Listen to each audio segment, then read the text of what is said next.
Bismillahirrahmanirrahim. Assalamu alaikum dear student. The course title is Discrete Mathematics. I am Maria Amin. Lecture number 1.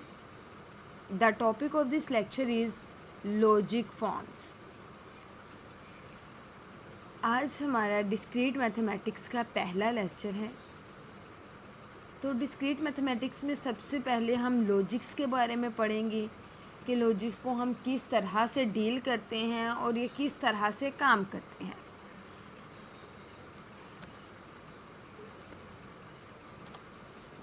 जी, तो हमारे पास जो logics के inventor थे ना, वो हमारे पास ग्रीक थे। उन्होंने 5th सेंचुरी में हमें लॉजिक का कंसेप्ट दिया था। पार्मेनिडीज़ 15th सेंचुरी में उन्होंने लॉजिक को इन्वेंट किया था और उन्होंने बताया था कि लॉजिक का मैथ्स में डिस्क्रीट, ख़ास तौर पर डिस्क्रीट मैथमेटिक्स में क्या कंसेप्ट और ये किस तरह से काम करता है। जो लॉजिक है ना, ये सिर्फ मैथ्स में इम्पोर्टेंट है कि बाकी बहुत सी फील्ड्स में भी बहुत इम्पोर्टेंट है। ये कंप्यूटर साइंस में बहुत इम्पोर्टेंट पार्ट प्ले करता है। लॉजिक्स के बारे में कंप्यूटर में हम लोग बहुत कुछ हमें मिलता है। लॉजिक्स को करके वो बहुत इजी मेथड में एक वे है उनका जो लॉजिक्स को डील करता है कंप्यूटर में। और इसके अलावा यहाँ प्रैक्टिकल लाइफ में, फ़िज़िक्स में भी बहुत यूज़ होता है। तो जो लॉजिक्स का कंसेप्ट है ना, ये सिर्फ मैथ्स में है बल्कि ये बाकी सब्जेक्ट में भी बहुत इंपॉर्टेंट पार्ट प्ले करता है। तो इसका कंसेप्ट हमें 5th सेंचुरी में मिला था। तो ये कितना इम्पोर्टेंट है, ये जब आप देखेंगे तो आपको पता चल जाएगा कि लॉजिक्स हमारे पास क्या होते हैं और ये किस तरह से अपना पार्ट प्ले करते हैं। हम किस तरह से लॉजिक्स को यूज़ करके बहुत ईजी मेथड से अपना आंसर निकाल सकते हैं। तो सबसे पहले हम देखते हैं कि हमारे पास लॉजिकल फॉर्म्स किस तरह के होते हैं। जो लॉजिकल फॉर्म है हमारे पास, सबसे पहले जो इनिशियल टर्म है ना लॉजिक को, वो है सेंटेंस ट्रू और फॉल्स। किसी भी चीज़ पर हम लॉजिक कब अप्लाई करेंगे, जब एक हमारे पास सेंटेंस होगा, फिर हम उससे बता सकते हैं कि ये ट्रू है, टी से ट्रू को डिनोट करते हैं और फॉल्स को एफ से। तो इनिशियल जो टर्म्स हैं हमारे पास लॉजिक की, वो है सेंटेंस, ट्रू और फॉल्स। और भी बहुत सी हैं, लेकिन जो इनिशियल टर्म्स हम लॉजिक्स में यूज़ करते हैं वो ये 3 हैं। दूसरे नंबर पे हमारे पास जो स्टेटमेंट आती है, हम उस स्टेटमेंट को कहेंगे कि ये प्रेपोजिशन सेंटेंस है। जो भी स्टेटमेंट हम कहेंगे ये एक सेंटेंस है और वो सेंटेंस प्रेपोजिशन होगा कब, ये ट्रू है या फॉल्स है, लेकिन एट अ टाइम वो सेंटेंस ट्रू या फॉल्स दोनों नहीं हो सकता। कोई भी एक आपके पास सेंटेंस है तो या तो वो ट्रू होगा या वो फॉल्स होगा, लेकिन एट अ टाइम ट्रू भी है फॉल्स भी है, इस तरह की स्टेटमेंट नहीं होनी चाहिए। क्लियर होनी चाहिए हमारे पास कोई स्टेटमेंट, ठीक है। जैसे हम आपसे नाम पूछा जाए, जी आपका नाम क्या है, आपका एग्जैक्टली कोई एक नाम है।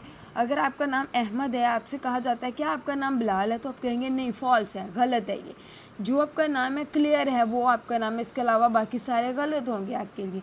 तो ये जो एक स्टेटमेंट है वो हमारे पास क्या होगी, प्रेपोजिशन होगी। लेकिन अब आप सोच रहे होंगे कि ऐसा कौन सा सेंटेंस है कि जो ट्रू भी हो सकता है, फॉल्स भी हो सकता है, ऐसा तो कोई नहीं है। लेकिन हमारे पास कुछ कंडीशंस बन जाती हैं। जैसे अगर आपसे कहा जाता है कि जी आप पेंसिल्स लेके आएँ, और जो पेंसिल्स लेके आएँ वो रेड कलर की होनी चाहिए, ठीक है। पेंसिल्स आपको बोला गया कि आप पेंसिल लेके आएँ जो रेड कलर की हैं। अब आप शॉप पे जाते हैं, आप वहाँ पे उन्हें कहते हैं जी रेड कलर्स की हमें पेंसिल्स चाहिए। अब वो आपको पेंसिल्स देते हैं। अब जो रेड हैं, 100% रेड है, वो तो आप ले लेते हैं, लेकिन एक पेंसिल इस तरह की है जिसमें कुछ और कलर आ रहा है। रेड है ज़्यादा, 70-80%, और 20-30% उसमें कोई और कलर का कोई डिज़ाइन बन गया। अब आप सोच रहे हैं कि मैं ये पेंसिल मुझे लेनी चाहिए या नहीं लेनी चाहिए। इसमें आपके पास डाउट आ गया, हो भी सकती है ये रेड में आ तो रहा है, इसमें कलर नहीं भी है, तो ये इस तरह की स्टेटमेंट नहीं होनी चाहिए कि जिसमें आपको कुछ डाउट हो कि ये ठीक भी है कि नहीं ठीक। आपके पास कोई क्लियर क्लासिफिकेशन होनी चाहिए, अगर क्लियर फैक्ट होना चाहिए। अगर किसी सेंटेंस के बारे में आपके पास क्लियर एक फैक्ट है तो आप उस सेंटेंस को कहेंगे ये प्रेपोजिशन है हमारी। प्रेपोजिशन के लिए हमारे पास क्या है कि किसी सेंटेंस का ठीक हो या गलत हो, दरमियान की कोई सिचुएशन नहीं होनी, बहुत नहीं होनी चाहिए कि ट्रू भी है और गलत भी, ठीक भी है और नहीं भी ठीक। तो जिस सेंटेंस के बारे में आपको फैक्ट है, कोई आपके पास कोई क्लैरिफिकेशन है आपके पास कि ये ठीक है बात या गलत है बात, हम कह देते हैं कि जैसे Islamabad is the capital of Pakistan. अब यहाँ तो ये बात ठीक है, यहाँ ये बात गलत है, क्लियर है, हमें पता है कि जो इस्लामाबाद है ये हमारा कैपिटल ऑफ पाकिस्तान है, तो हम क्या कहेंगे ये ट्रू है।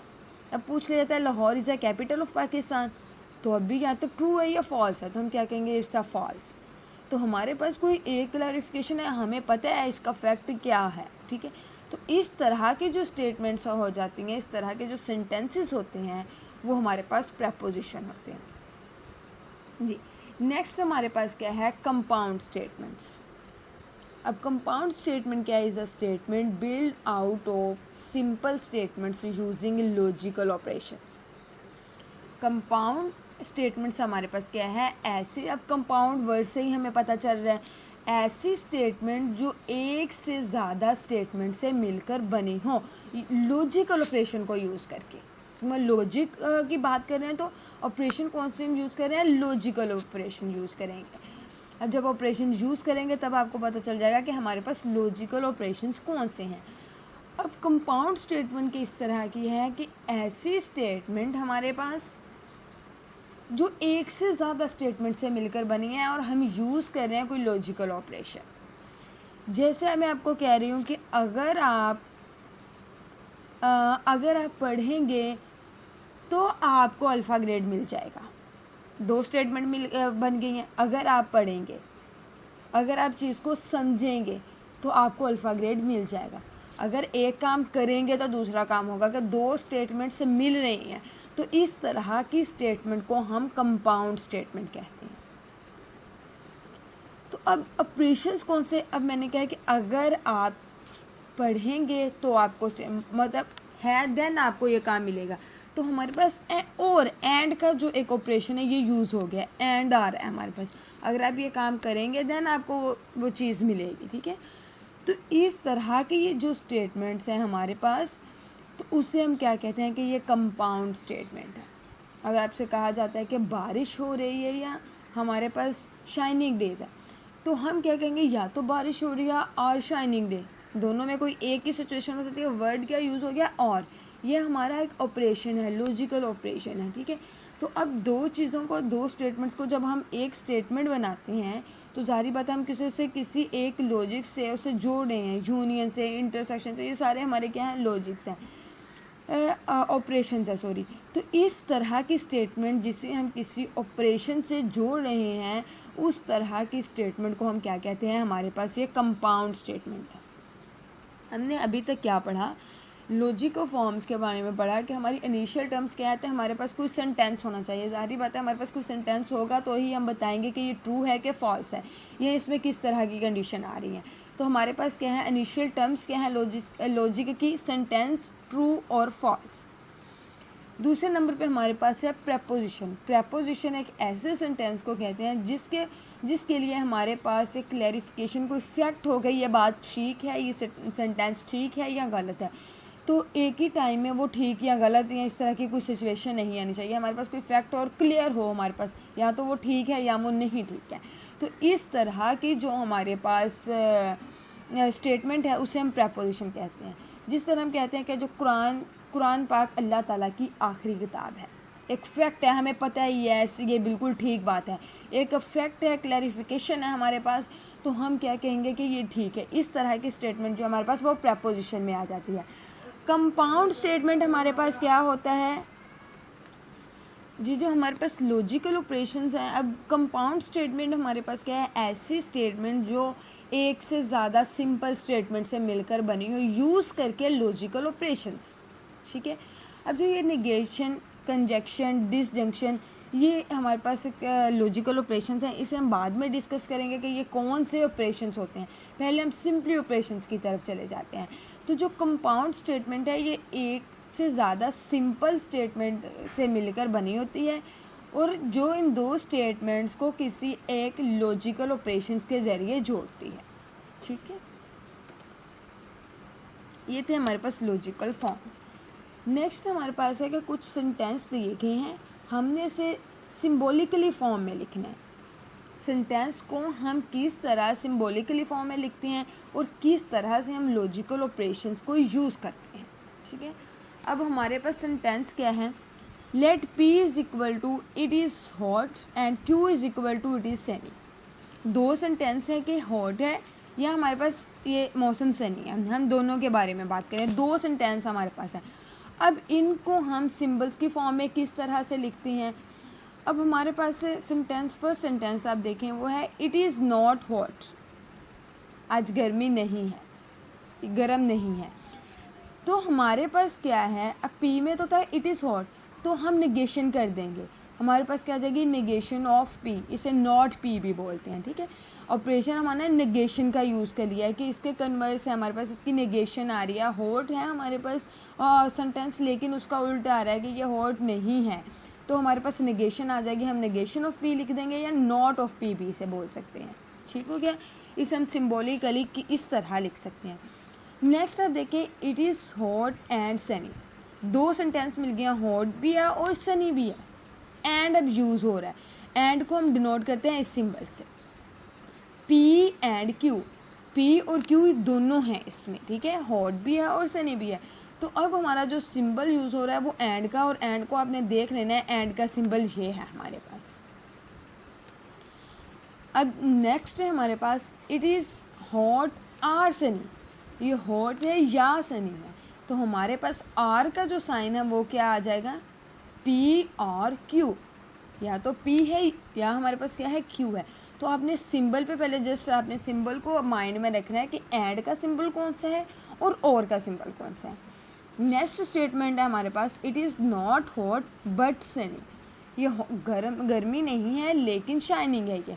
तो हमारे पास निगेशन किसकी है, पी की, निगेशन ऑफ पी, बट लेकिन हमारे पास किस में आ गया और क्यू, सनी है ये। लास्ट स्टेटमेंट हमारे पास क्या है, it is neither hot nor sunny, ना ही गर्मी है ना ही शाइनिंग है। तो हम क्या लिखेंगे, negation of P and negation of Q. हमने देख लिया कि निगेशन को किस तरह से यूज़ करते हैं, एंड को किस तरह से यूज़ करते हैं और आर को किस तरह से यूज़ करते हैं। तो किसी भी सेंटेंस को सिंबॉलिकली हम किस तरह से रिप्रेजेंट करते हैं वो आपके सामने है। ठीक है, अब ये देखिए जस्ट फर्स्ट जो सेंटेंस था हमारे पास ये सिंपल सेंटेंस था, उसके अलावा जितने भी चार सेंटेंस हमारे पास ये चारों क्या है, कंबाइंड हमारे पास है, कंबाइंड है ये।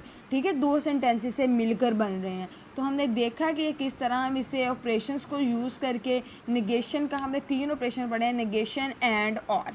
तो हमने देखा कि किस तरह से किसी सेंटेंस को हम सिंबॉलिकली फॉर्म में लिखते हैं और इसका किस तरह से इसको हम लॉजिकल ऑपरेशन इसमें यूज़ करके इसे हम लिख सकते हैं।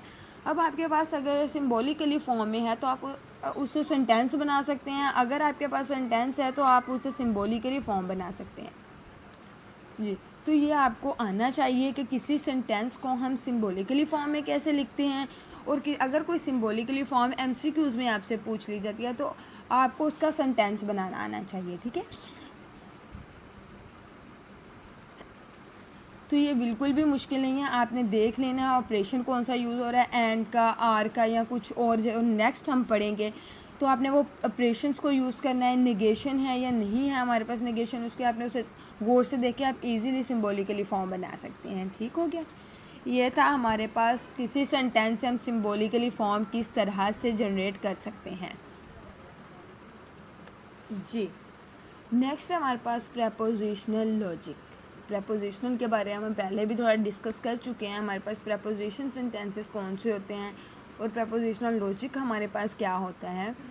अ preposition is a declarative sentence that is a sentence that declares a fact that is either true or false but not both, ऐसा सेंटेंस जो डिक्लेयर हो कि वो ठीक है या गलत है किसी फैक्ट से। आप क्योंकि देखें ना, हर किसी का जो सेंस ऑफ ह्यूमर होता है वो अलग होता है। अगर आपसे कोई लॉजिकल क्वेश्चन पूछा जाएगा, कुछ भी पूछा जाएगा, आपका कुछ और होगा उसे बताने का कि ये इस तरह है। अगर आपसे फॉर एग्ज़ाम्पल मैं आपसे पूछती हूँ कि रेड कलर में आप कोई चीज़ लेके आए, जैसे पहले भी मैंने एग्जांपल दी रेड कलर। अब रेड में कई शेड्स आ जाते हैं, किसी का रेड कलर कोई सेंस होगी, किसी की कोई होगी। तो हमारे पास इस तरह नहीं होनी चाहिए कि जितने पर्सन है उतनी हमारे पास उसका रिजल्ट मिल रहा है। हमारे पास कोई फैक्ट होना चाहिए। जिस तरह मैंने पीछे भी एग्जांपल दी कि हम कहते हैं कि कुरान पाक अल्लाह ताला की आखिरी किताब है। ये हम सबका ये हम फैक्ट है, ईमान है ये हमारा कि जी ये कुरान पाक अल्लाह ताला की आखिरी किताब है, ये फैक्ट है। ये नहीं है कि एक पर्सन का है कि है दूसरे का नहीं है। जितने भी मुसलमान हैं सबका ये फैक्ट है कि जी कुरान पाक अल्लाह ताला की आखिरी किताब है। तो ये एक फैक्ट हो गया हमारे पास। तो अल्लाह ताला एक है, ये सारी सबका ये एक हमें पता है कि अल्लाह ताला एक है, ये सबका ईमान है, ये एक फैक्ट है हमारे पास। इस तरह के सेंटेंसेस जो एक डिक्लेयर हो किसी फैक्ट से, या मैं जिस तरह पीछे मैंने आपको एग्जांपल दी कि Islamabad is the capital of Pakistan, एक फैक्ट है, ये हमें पता है कि है, ये नहीं है। तो इस तरह के सेंटेंसेस को हम लोग प्रेपोजिशनल सेंटेंस कहते हैं, जो किसी फैक्ट से डिक्लेयर हो। अगर फैक्ट का यही मतलब है कि आप अपने कोई लॉजिक नहीं दे रहे हैं, आपका अपना कोई पॉइंट ऑफ व्यू नहीं है, बल्कि एक फैक्ट है, ये डिक्लेयर्ड है ये कि ये बात इस तरह है जिसे सारे मानते हैं। ये हर कोई जब अपना पॉइंट ऑफ व्यू देगा किसी बात पे, वो तो कभी भी एक ही बात पे सब मुत्तफिक नहीं होंगे। ऐसा सेंटेंस जिसको क्लियर किया गया हो एक फैक्ट से, ठीक है, जिसे सब मानते हो कि जी ऐसे ही है। तो बाकी इस तरह के सेंटेंसेस ने जिसे आप अपने पॉइंट ऑफ व्यू से येस या नो कह दें, इस तरह का सेंटेंस जिसमें फैक्ट के ज़रिए उसे क्लियर किया गया हो येस या नो में, तो इस तरह के जो सेंटेंसेस होते हैं उसे हम लोग प्रेपोजिशन सेंटेंसेस कहते हैं। इसके कुछ एग्जांपल्स हैं। Washington DC is the capital of the United state of America. अब यहाँ तो ये येस है, यहाँ ये नो है। या तो वाशिंगटन होगा कैपिटल जो अमेरिका का या नहीं होगा। तो हमें पता है कि ये हमारे पास क्या है ये कैपिटल ट्रू है, ये टी है। तो यहाँ पे लॉजिक हमारा टी हमारे पास जो प्रेपोजिशन है, हमें ये पता है कि ये प्रेपोजिशन सेंटेंस है, तो ये हमारे पास क्या आ जाएगा, ट्रू आ जाएगा, टी में आ जाएगा। नेक्स्ट है हमारे पास Toronto is the capital of Canada. ये नहीं है, हमें पता है कि कनाडा का ये कैपिटल नहीं है, तो ये हमारे पास क्या आ जाएगा, फॉल्स आ जाएगा, एफ आ जाएगा। 1 + 1 = 2। 1 + 1 क्या है, 2 है, हमें पता है ये ट्रू है, ठीक है बात, तो ये हम क्या कर देंगे, टी लगा देंगे। 2 + 2 = 3, ये रॉन्ग है, ये तो 4 आना चाहिए था, तो ये हमारे पास क्या बन गया, फॉल्स बन गया। अब ये चारों इस तरह के सेंटेंसेस है कि इसमें कोई भी अबहाम नहीं है हमारे पास। कोई हमें इसमें डाउट नहीं है कि ये गलत है कि ये सही है, गलत भी हो सकता है, सही भी हो सकता है, इस तरह का हमारे पास कोई भी डाउट हमें नहीं है। चारों सेंटेंसेस में क्लियर है कि ये 2 ठीक है हमारे पास, 2 गलत है हमारे पास। तो इस तरह के जो सेंटेंसेस होते हैं इसे हम प्रेपोजिशनल सेंटेंस कहते हैं, ठीक है। अगर मैं यहाँ पे लगा देती Washington DC is the capital of United state of Pakistan and a big city of America, ठीक है। अब हमने कंबाइंड एक सेंटेंस बना दिया, तो यहाँ पे ऑपरेशन मेरा क्या यूज़ होना था कि ये इसे पी का नाम दे देना था, उसे क्यू का, तो हमने क्या लिख देना था, पी एंड क्यू। क्लियर है। या हमारे पास यहाँ पे क्या है, अगर यहाँ पे मैं लिख देती कि वाशिंगटन कैपिटल नहीं है यूनाइटेड स्टेट अमेरिका का, तो हम नेगेशन ऑफ पी आ जाना था। तो आपने क्या करना है कि अगर कुछ भी इस तरह के सेंटेंस है, अगर कंबाइंड दिए गए हैं तो आपने लॉजिकल ऑपरेशंस के ज़रिए उसे जोड़ देना है। तो अब आपको प्रपोजिशन की समझ आ गई होगी कि इस तरह के सेंटेंसेस जिसमें किसी फैक्ट के ज़रिए जिसे डिक्लेयर किया गया हो उसे हम क्या कहते हैं, प्रपोजिशन सेंटेंस कहते हैं। और हमने इसके एग्जांपल्स भी किए। जी नेक्स्ट हम लोग करते हैं कंपाउंड प्रोपोजिशंस। हम इसे विन डायग्राम से देखते हैं कि विन डायग्राम में हमारे पास क्या है। अब कुछ हम लोग यहाँ पे ऑपरेशन चूज़ कर रहे हैं। देखिए suppose P is the truth set of P and Q is the truth set of Q। हमने एक P सेट ले लिया है और एक ले लिया है Q सेट, ठीक है। अब truth of P and P और Q, P or Q is P intersection Q. वो कहते हैं पी या क्यू हमारे पास, तो आर का जब यूज़ हो जाता है इसका मतलब है कि वो पी में आर या क्यू में हमारे पास, तो हम उसका इंटरसेक्शन ले लेंगे। जो इंटरसेक्शन का हमारा पार्ट है, रीजन है हमारे पास, वहाँ पे हम क्या लिखेंगे, P and Q R true. ये जो पार्ट है हमारे पास ग्रीन कलर का, यहाँ पे पी के एलिमेंट्स भी हैं, क्यू के एलिमेंट्स भी हैं, तो यहाँ पे हमारा पी और क्यू क्या होगा, ट्रू होगा। और पी वाले रीजन में क्यू जो रॉन्ग फॉल्स होगा, और क्यू वाले रीजन में हमारे पास पी फॉल्स होगा। तो हमारे पास क्या है, जो और वर्ड है ना, हमारे पास और का जो ऑपरेशन है ये इंटरसेक्शन को भी डिनोट करता है। इंटरसेक्शन में भी ज़ाहिर बात है वही एलिमेंट्स आते हैं जो दोनों में कंबाइन होते हैं हमारे पास। तो कंपाउंड प्रपोजिशन में हमारे पास क्या होता है कि जो दोनों में कॉमन है हमारे पास, वो हमारे पास क्या आ जाएंगे, ट्रू में आ जाएंगे। और पी और Q is P intersection Q. ठीक हो गया, ये हमारे पास क्या है, कंपाउंड प्रपोजिशन। डायग्राम से ज़्यादा क्लियर हो जाती है जी। अब हमारे पास अगर हम अभी मैंने बात की और की, अगर मैं एंड के ट्रूथ की बात करूं, ट्रूथ सेट की, तो हमारे पास पी एंड क्यू जो है ये यूनियन को डिनोट करता है। पी और क्यू, ये पूरे का पूरा पी सेट भी है और क्यू सेट भी है, ये यूनियन को डिनोट करता है। अभी सेम दो सेट्स हमने लिए, पी और क्यू, ठीक है। अब अगर मैं एंड का जो ऑपरेशन यूज़ करना है तो हमारे पास क्या आ जाएगा, पी यूनियन क्यू। तो जो जितना भी पी का रीजन और जितना भी क्यू का हमारे पास रीजन है, ये सारे का सारा हमारे पास किस में आ जाएगा, पी एंड क्यू में, मतलब कि पी यूनियन क्यू में। अगर मैं और निकालना चाह रही हूँ तो हमारे पास जो ये पॉइंट है जस्ट पी और क्यू का कॉमन पॉइंट, ये और में आ जाएगा, इसे पी इंटरसेक्शन क्यू में हम नोट करेंगे। तो इस तरह से हम वेन डायग्राम से भी देखेंगे। अभी जस्ट हमने एक बेसिक चीज़ें देखी हैं, हम लोगों ने देखा है कि फजी लॉजिक लॉजिक फॉर्म्स हमारे पास क्या होते हैं, इसके लिए हमें किन चीज़ों की ज़रूरत होती है। और हमने इसके अलावा देखा प्रपोजिशनल लॉजिक्स के बारे में देखा कि किस तरह के सेंटेंस होते हैं, और इसकी एग्जांपल्स हमने देखी। इसके अलावा हमने सेंटेंसेस को हमने देखा कि किस तरह से हम सेंटेंस को सिंबॉलिकली फॉर्म में लिख सकते हैं। तो आज का ये हमारा लेक्चर था जिसमें हमने बहुत ही बेसिक कंसेप्ट इसका देखा कि लॉजिक क्या होते हैं, इसका इन्वेंटर कौन था, ठीक है, और लॉजिक फॉर्म्स क्या होती हैं, इनिशियल टर्म्स कौन सी हैं लॉजिक की, प्रपोजिशन सेंटेंस कौन से होते हैं, कंपाउंड स्टेटमेंट्स कौन सी होती हैं हमारे पास। उसके अलावा हमने देखा कि एक स्टेटमेंट को सिंबॉलिकली फॉर्म में हम किस तरह से लिख सकते हैं, और प्रपोजिशनल लॉजिक के बारे में देखा। और हमने देखा कि पी एंड क्यू और पी आर क्यू ये यूनियर इंटरसेक्शन में हम किस तरह इसे करते हैं और इसकी वेन डायग्राम हमने लिखी।